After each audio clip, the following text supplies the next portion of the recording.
Coucou les filles, bienvenue dans cet épisode 4 du 3615 My Life. Je viens donc répondre à quelques nouvelles questions, je crois que j'en ai sélectionné 5.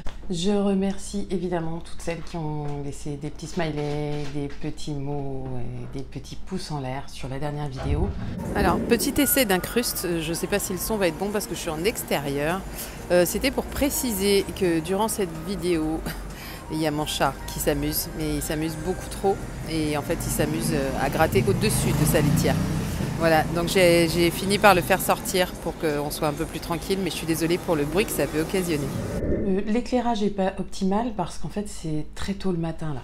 Il est très tôt, il est même pas 7 heures. Donc en fait je pensais qu'il y aurait une meilleure lumière, mais comme c'est couvert, il n'y a pas vraiment beaucoup de lumière. Donc il y a une lumière artificielle aussi. Et bah écoutez, il faudra que ça suffise parce que je ne pourrais pas faire mieux.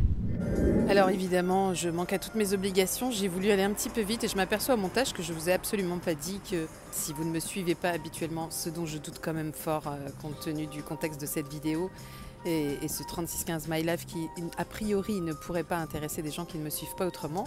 Donc je suis Audrey de la chaîne Audrey V, j'ai un compte Instagram qui porte le même nom, je vous mets une adresse mail en dessous, le lien de mon compte Insta aussi, si vous avez envie d'en découvrir plus. Première question que j'ai sélectionnée, quel est mon projet couture préféré? Là encore, j'ai dû pas mal réfléchir parce que je me suis dit, alors le préféré, celui que j'ai préféré coudre, celui que je préfère porter. C'était un petit dilemme pour essayer de répondre correctement à cette question, mais aussi pour réfléchir vraiment pour moi. Et puis spontanément, il m'est venu de toute façon un patron à l'esprit quand on me parle de préféré, et je pense que c'est ce que je préfère porter parce que c'est sans doute le patron dont je suis le plus fière. Je dirais que c'est mon blouson Pilar de Maison Fauve. C'est le deuxième que j'ai cousu, pas le premier parce que j'aime pas la couleur, pas le dernier parce que j'aime pas ce que ça donne, d'ailleurs je l'ai toujours pas terminé. On parlait des finitions dans le dernier 3615. Voilà, j'ai les boutonnières à faire sur le dernier Pilar et elles ne sont toujours pas faites. Il me semble que c'était dans un tissu de chez ma petite mercerie, mais je suis plus très sûre. Donc maintenant ça fait, je pense que ça fait 2 ans. Donc ce Pilar, je l'adore pour plein de raisons. J'ai pris du plaisir à le coudre déjà. Je l'ai cousu en regardant exclusivement le tuto vidéo, donc la vidéo YouTube, le pas à pas. Je l'ai cousu dans un tissu qui, je trouve, se marie avec énormément de choses, donc je peux le mettre avec toute ma garde-robe. Vraiment, il n'y a pas de choses avec lesquelles je ne peux pas porter ce blouson Pilar. Et puis je le trouve hyper féminin, je le trouve différent. Quand vous croisez une veste en jean, bah vous, la vôtre, elle est différente. Elles se ressemblent toutes, mais la vôtre ne ressemble pas aux autres. Et puis c'est moi qui l'ai faite, quoi. Voilà, il y a plein de vêtements que j'adore, mais que j'ai pas cousu. Et là, celle-là, je l'ai cousue moi-même. Et j'en suis hyper fière. Je suis toujours très fière de la porter. Je la porte très souvent, enfin, dès que c'est possible, en fait, je la porte. Dès que c'est utile aussi, parce que je porte pas pour porter. Il faut quand même que ce soit utile. Et puis c'est vraiment le patron que j'avais imaginé tel qu'il est. Et ça, ça me le fait vraiment pas à chaque fois d'imaginer un patron me voir avec, hein, vous savez, cette partie que je préfère et qu'on est quand même nombreuses à préférer dans la couture, cette association de patrons tissus qui fonctionne dans notre tête. On se voit après, et quand ce Pilar était fini, il était comme ce que j'avais en tête. Et ça, c'est hyper rare à ce point-là. Voilà, donc je dirais que c'est celui-ci mon patron préféré. Vous m'avez demandé si j'avais régulièrement des propositions de partenariat sur YouTube ou sur Instagram. Alors, très clairement, sur Instagram, pas du tout. Instagram, c'est vraiment pas un réseau que je fais vivre.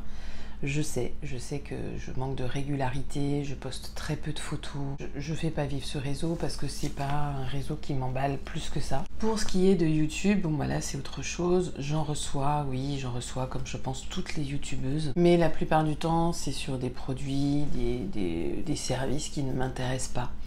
Et si ça m'intéresse pas, je vois pas comment je pourrais apprécier de faire la démarche de vous en parler. Alors depuis quelques mois, j'ai créé ce qu'on pourrait appeler un kit média.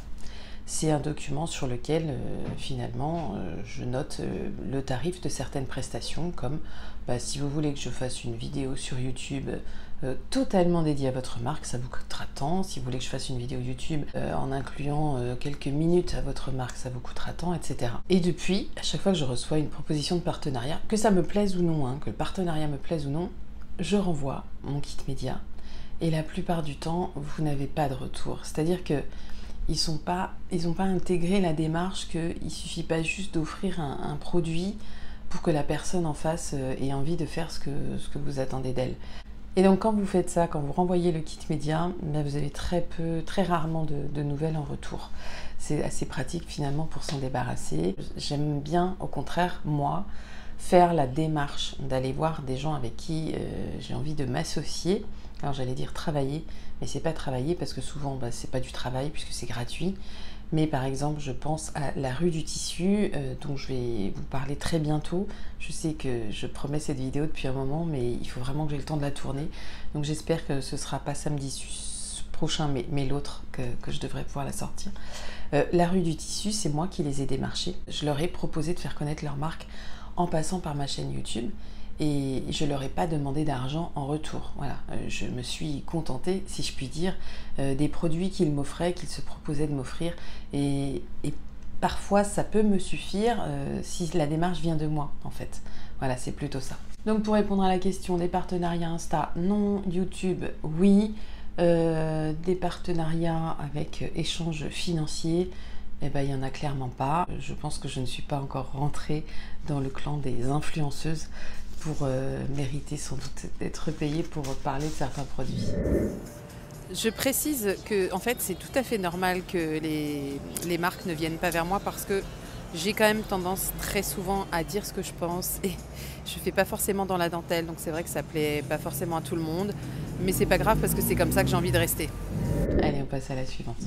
Vous m'avez demandé quelle était ma première machine à coudre. Alors ça, j'en avais déjà parlé dans une vidéo, je pense qu'il y a 1 an et demi, 2 ans peut-être, où je vous présentais tout mon matériel couture, mon essentiel. Les choses ont quand même pas mal changé, je crois. Faudrait que je regarde cette vidéo à nouveau et puis peut-être que je me remettrai à jour dessus pour en faire une prochaine, à voir. Donc c'était une Singer, ma première machine, je vais vous en remettre photo si je trouve ici. Une mécanique dont j'étais franchement satisfaite pour démarrer la couture, mais finalement j'ai cousu avec pendant à peu près 1 an puisque mon amie Aurélie m'a donné une autre Singer, une Madame 5 qui appartenait à un de ses proches. Elle me l'a donnée. Cette Singer elle est quand même un peu plus aboutie que la première Singer que j'avais, mais ça reste des machines mécaniques et j'avoue que je suis quand même bien tentée par une machine électronique. Donc sans doute que la prochaine machine que je prendrai ce sera ça. Je pense que j'irai vers un intermédiaire de chez Brother. Je ne sais pas encore quel modèle précisément, mais quand je changerai, je pense que je vous en parlerai de toute façon. Alors changer pour une électronique parce que je trouve que c'est plus confortable pour le passage des épaisseurs. C'est plus confortable aussi au niveau de la précision, notamment de la précision de longueur de point ou alors de la position de l'aiguille aussi. Je trouve que c'est un truc qui manque clairement sur les mécaniques que j'ai là. Bref, il y a plein de petites choses qui me manquent et que j'ai envie d'avoir, mais qui pourtant ne nécessitent pas que j'aille vers une machine à 1 000 €, mais pas du tout, hein. Ça va vraiment être une machine intermédiaire. Ce qui me manque, c'est des petites options très basiques. Donc je pense que je changerai ça au courant de l'année prochaine. C'est pas impossible. Question suivante que j'ai sélectionnée. Vous m'avez demandé ce que j'aimais regarder sur YouTube. Alors, YouTube me sert essentiellement à la couture. Vraiment, il y a quelques petits trucs comme ça qui n'ont rien à voir avec la couture que je regarde. Couture ou tricot, voilà, ça me sert à ça YouTube. Clairement, je regarde beaucoup moins de choses maintenant qu'à mes débuts. Il y a une question qui m'avait été posée, et du coup je vais en profiter pour y répondre, c'est est-ce que j'ai été boulimique avec YouTube, comme je l'étais avec la couture, les tissus, les patrons, où il me fallait tout, est-ce qu'il fallait que je sois abonnée à toutes les chaînes YouTube? Clairement oui, au début je fonctionnais comme ça. Je suivais des centaines de chaînes YouTube françaises et étrangères. J'avais l'impression que j'allais tout manquer si je suivais pas tout. Et je sais pas, c'est vrai que j'ai eu une façon de faire, encore une fois, très boulimique dans cette approche de YouTube. Surtout que je ne produisais pas encore de contenu à cette époque, hein, quand j'ai démarré la couture. Donc oui, vraiment, j'en ai regardé énormément. Je reste abonnée à plein de chaînes, même si beaucoup moins qu'au tout début. Je reste abonnée à plein de chaînes quand même, mais j'en regarde nettement moins. Et j'ai fait défiler, pour répondre à cette question, tous mes abonnements que j'avais sur YouTube. Et j'ai pointé les chaînes que je regardais, soit de manière très assidue, soit de manière ponctuelle. Donc moi, je regarde Les Cousettes de Lou, mais ça, vous le savez déjà, j'ai noté. Je regarde Célia Karénine, je regarde Anne le Chat, Le Boudoir de Lauriane, Jus fait de la couture, je regarde les tutos de Charlène, je regarde À Plate Couture.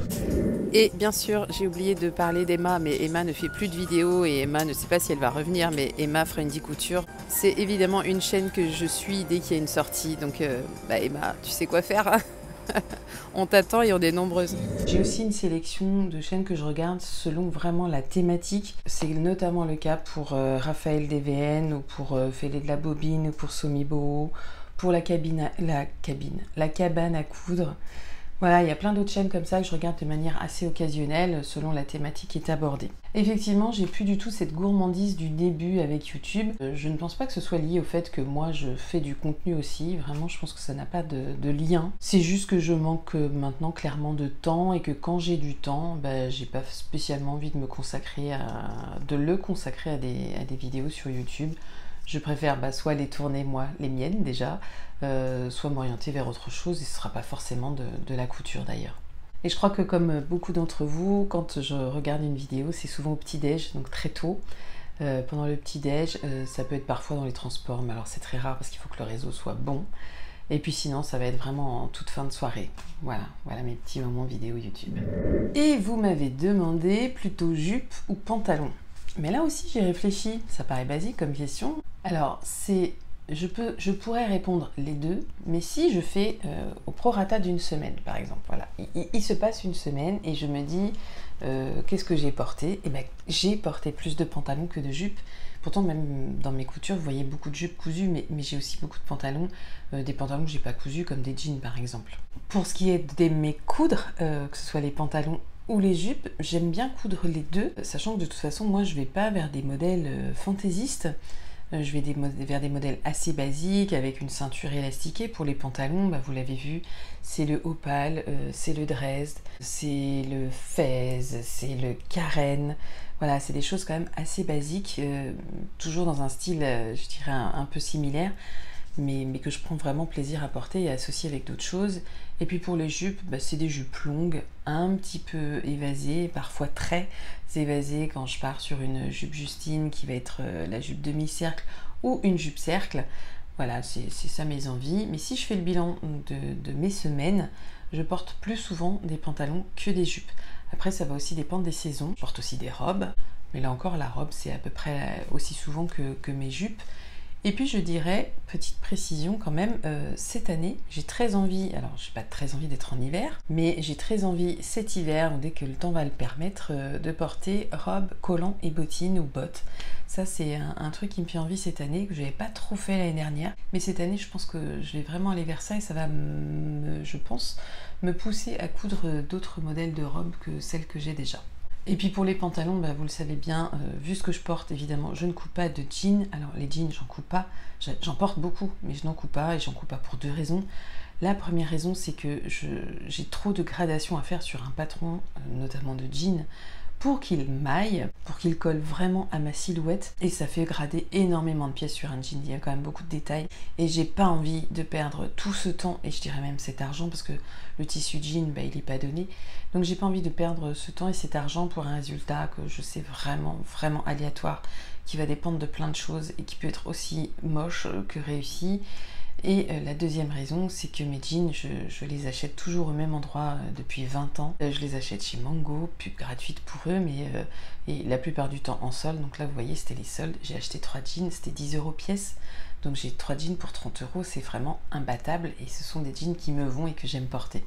Donc voilà en gros pourquoi je ne coupe pas de jeans. Voilà les filles, j'en ai terminé. Donc vidéo pas très longue et ça tombe bien parce que j'ai vraiment pas trop le temps de faire durer cette vidéo.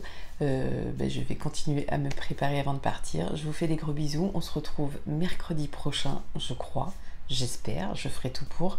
Et puis sans doute samedi d'après pour une petite vidéo sur la rue du tissu. J'espère que vous allez bien. Prenez soin de vous. N'oubliez pas de prendre du temps pour vous. Allez, je vous dis à très vite les filles. Ciao!